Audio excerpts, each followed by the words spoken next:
But Ambassador Karju, you say Pannu is different, the Americans are different. I want to read out a very perceptive comment from one of our audience members watching the show live. The Americans are using the Canadians to pursue the issue, says Saurabh. The Five Eyes will come together to stress the sovereignty issue, especially after the Saudi case, and to send a message to the Russians. Now, the first part of his comment is the interesting one, right? Uh, to put it bluntly, the Khalistani issue and the Air India bombing have been put in a silo. They're being seen as an immigrant issue and not a mainstream problem in Canada. And I think that's an important comment. But the other important comment is the argument that the Americans are actually batting or using the Canadians as a proxy. Now, why do I say this?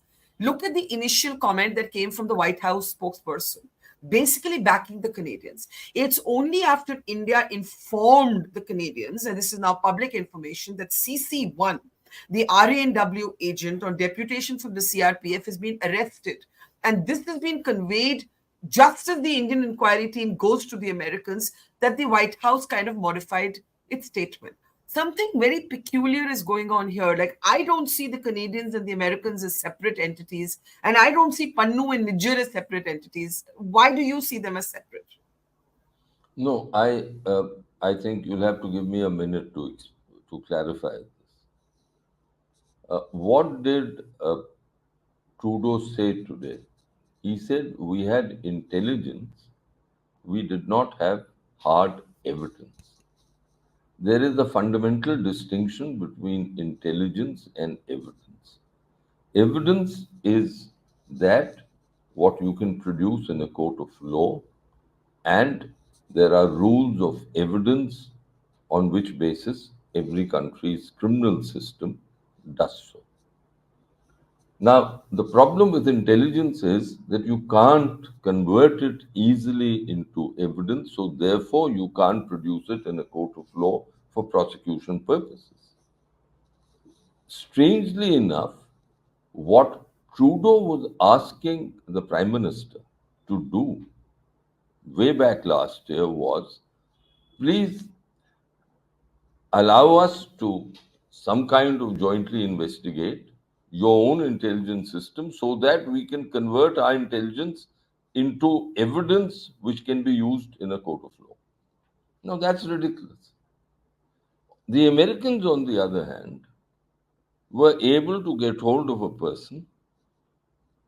How they were able to get hold of a person, we all know. I don't need to go into that.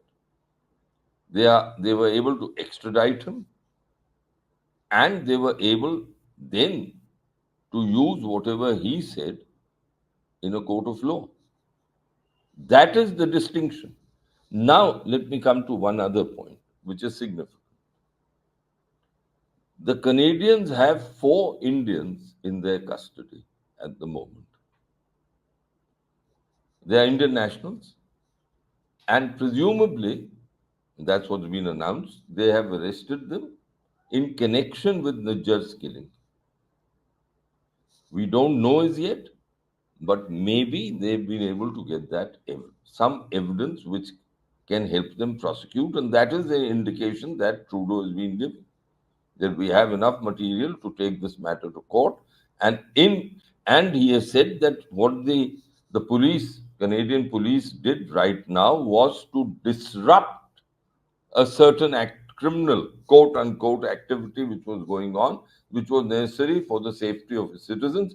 He was doing so for whatever purpose. I think our Canadian colleague on the panel will be better able to explain.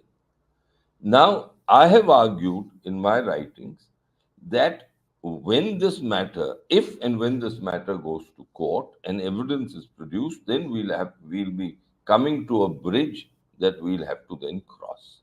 We don't know. There are question marks there. But as of today, they've said nothing. Now, you then come to the Americans ganging up with the Canadians. Look, in a matter like this, when one of the Five Eyes say that, look, it's a vital matter for us, it's a matter concerning our national interest, then all of them come together. We know they share evidence, they share information, they share intelligence. We know this. And they're allies. And allies are supposed to come together in such situations. So I don't take that very seriously. What I Hmm. do take seriously, and what my focus will be now, will be on the case that will take place, presumably, since they have these four boys in their custody, in their courts. That is the Basically, time when hmm. we'll have to really see what they have. Before I get Daniel to respond, basically what you're saying is that the Americans have built a case with more defined proof.